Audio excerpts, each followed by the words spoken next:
It was a normal day in New Orleans, Louisiana, when suddenly a catastrophe took place that left the city in shock. Canal Street, which is believed to have housed the world's first movie theater and is well known for its rich culture and history, experienced the collapse of a giant steel structure of an under-construction building. Panic was in the air as workers and passersby ran for safety, as they could see nothing but a cloud of dust. The terrifying incident claimed 3 lives and injured many. Unfortunately, the Hard Rock Hotel never saw the light of completion. What had caused this horrific event? Was this a sad accident, a deliberate attempt, or an expected mistake? Stay tuned as we find out. The plans were not always to build a spectacular and luxurious hotel at the location. The location of the unfinished Hard Rock Hotel was originally a Woolworth store. The store closed in the 1990s and remained vacant until 2007, when Mohan Kailas acquired the store. The city council gave the green light to build a massive 190-foot, $70 million hotel and condo. That's 3 times bigger than the zoning limits at that time, which were capped at 75 feet. Then, in 2013, things got controversial when Praveen Kailas, the son of Mohan Kailas and the main person in charge of the new construction, was found guilty of defrauding a Katrina recovery program. He was sentenced to federal prison for 30 days. Despite the drama, in April 2014, a permit was issued to Kailas to demolish the existing historic building. Demolition began in October 2014 and was scheduled to be completed by 2016. Amidst protests, they tore down the Woolworth building to make room for the combined hotel and condo. Construction finally started in February 2018 after Kailas companies made a deal with Hard Rock Hotels. The hotel had ambitious plans, including 350 rooms, residential spaces, 2 ballrooms, and a generous event space spanning 12,000 square feet. While construction was still ongoing, modifications were made to the original plans, with an attempt to increase the building's height to 205 foot. However, the New Orleans City Council intervened and determined that the investor was exceeding the approved limits. They voted to maintain the previously approved height of 190 foot and insisted that any design changes must adhere to the established proportions. Despite this ruling, construction progress was not hindered. About 8 days before the concrete was set to flow into the metal skeleton, the building's designer decided to tweak the design. A seemingly small change, yet it would alter the course of the building's integrity. On an ordinary October morning on the 12th of 2019, the construction crew worked tirelessly. The sun peeked through the steel beams, casting long shadows. Then suddenly, the ground was shaking. The workers exchanged puzzled glances. Before they could comprehend what was happening, chaos erupted. The northern corner of the structure began to collapse, dragging along the entire rooftop and the first 10 floors. Panic swept through the crew, not sure of what they were doing as they ran in the opposite direction, trying to escape death. This tragic incident, which occurred at the construction site of the future Hard Rock Hotel after a year of construction, had portions of the upper floors of the hotel collapse unexpectedly. The upper floors of the hotel collapsed in succession, causing significant damage. Several workers were present in the building, particularly in the areas affected by the collapse. Fortunately, a group of employees on the ground floor managed to evacuate safely. Once they reached a safe distance, they witnessed the devastation of the building and were left concerned about the fate of their colleagues who remained inside. It was a quiet Saturday morning when this significant incident occurred. The temporary elevator, made of a massive steel construction, unexpectedly lost support and was dropped with slabs of broken gray concrete following. As a result, it crashed into the street and caused damage to the nearby Sanger Theater. Fortunately, no passersby were injured. However, the workers inside the building were caught completely by surprise when the collapse occurred. The responders arrived several minutes later. Investigators surveyed the building and talked to workers who had been on site before sending in rescuers in an attempt to locate the missing individuals. As they progressed further into the building, the severity of the situation became increasingly alarming. Remarkably, on the 8th floor, they discovered the first survivor, Derek Pate, a steelworker. Despite initial reservations due to concerns about the building's stability, the rescuers were eventually convinced by the other workers to save him. With each floor they ascended, the extent of the destruction intensified, presenting greater challenges for the rescue operation. The situation looked incredibly dangerous and demanding for all those involved. The news about the accident spread like wildfire as news stations uncovered the story, reaching the families of the workers. The families gathered at the scene, anxiously waiting for their loved ones to be rescued from the building. The news initially reported 1 casualty, but the rescue team was concerned that there could be more. Among the people who came to the site was Nova Magret. She and her sister-in-law stayed right there in front of the construction site all night long, refusing to leave until her husband Anthony was brought out safely. As time passed, more and more workers were evacuated. Some were even taken away by ambulance, but Nova kept waiting for her husband, hoping he would come out. Unfortunately, Anthony's body was recovered the next day, making him the first identified victim of the disaster. Nova and her sister-in-law were left devastated, and what made it even more heart-wrenching is that Anthony wasn't even supposed to work that day. On that same day, the responders found another body, but they couldn't recover it due to the challenging and dangerous situation. Following the completion of the rescue mission, it came to light that one worker remained missing. Despite a portion of the building collapsing, many workers managed to avoid sustaining injuries.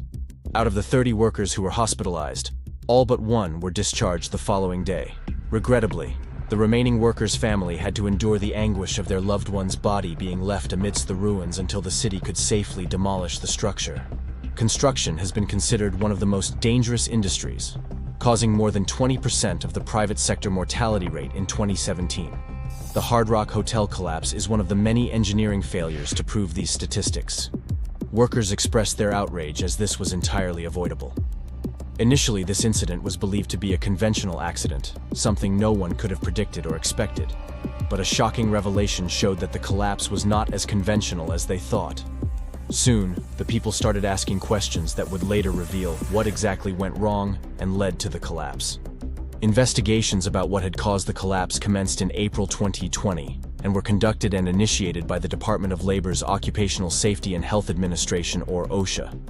This investigation brought light to what happened as OSHA identified Heaslip Engineering, Citadel Builders, Hub Steel, and 8 subcontractors as being responsible for safety and health violations at the construction site. However, Heaslip Engineering bore the brunt of responsibility, primarily because of their significant design flaws, which compromised the structural integrity at the top floors of the building. During the investigation, it was discovered that these design flaws compromised the load capacity of the building structure. These included the fact that the top floors of the building had under-designed floor beams on the 16th floor. Additionally, the western side exterior bay lacked proper integration with a stable section of the structure for floors 9 through 15, spanning between column lines 1 and 9. Lastly, there were excessive spans between the cantilevers on the 17th and 18th floors. All the companies under investigation were fined a total of $315,536 in penalties. Heaslip Engineering got the highest penalty of $154,214 and was the only one accused of willful violations. While all this drama was going on, another shocking piece of evidence surfaced. A video that was taken only a few days before the collapse by a construction worker at the site. It showed multiple temporary supporting poles bending under the weight of the concrete slab they were supporting. This led to concerns with workers about the lack of proper structural support and the potential for a collapse, but nothing was done about it.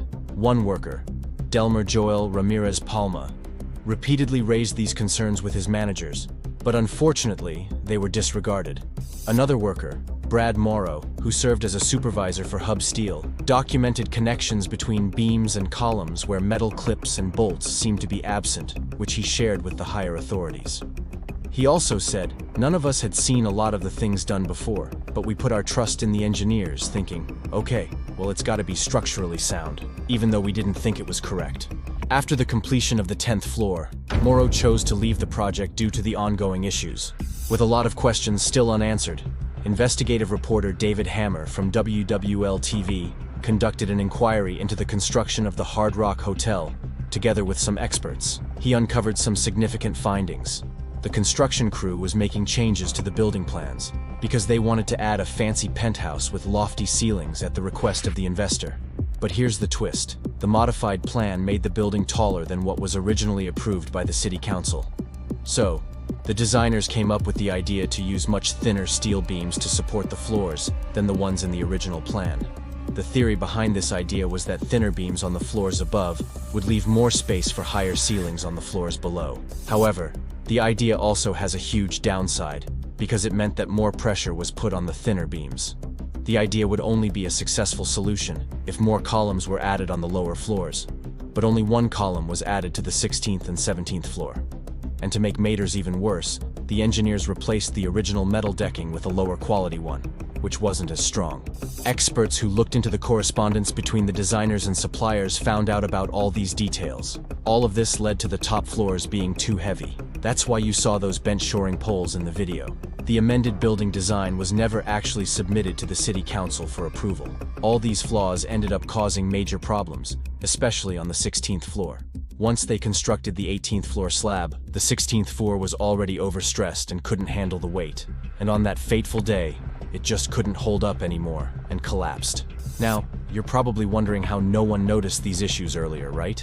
Well, another investigation, conducted by WWL-TV and New Orleans' biggest newspaper, revealed more harrowing facts.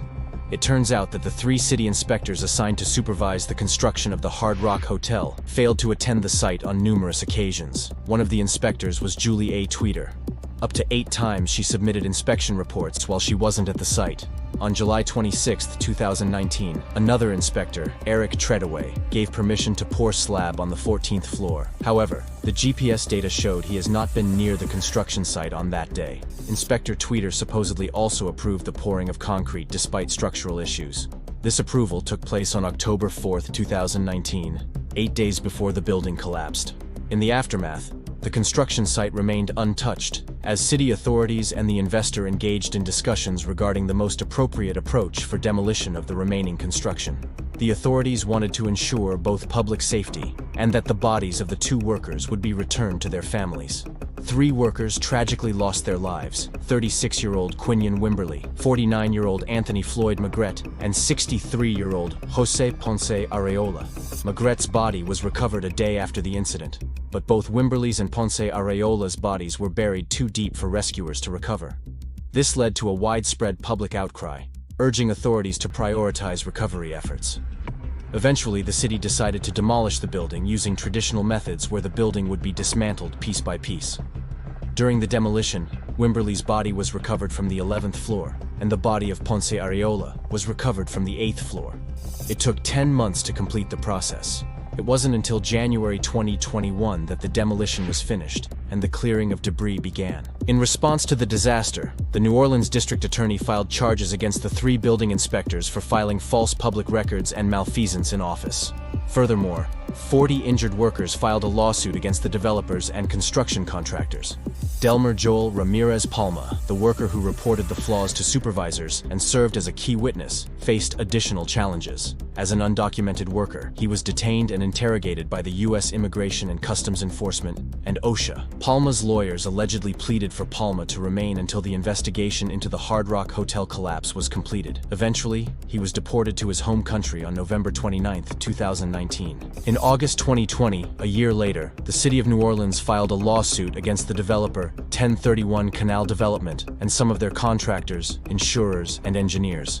The city claimed that the collapse and response efforts had affected the city's resources while damaging infrastructure, streets, and other property, costing taxpayers over $12.3 million.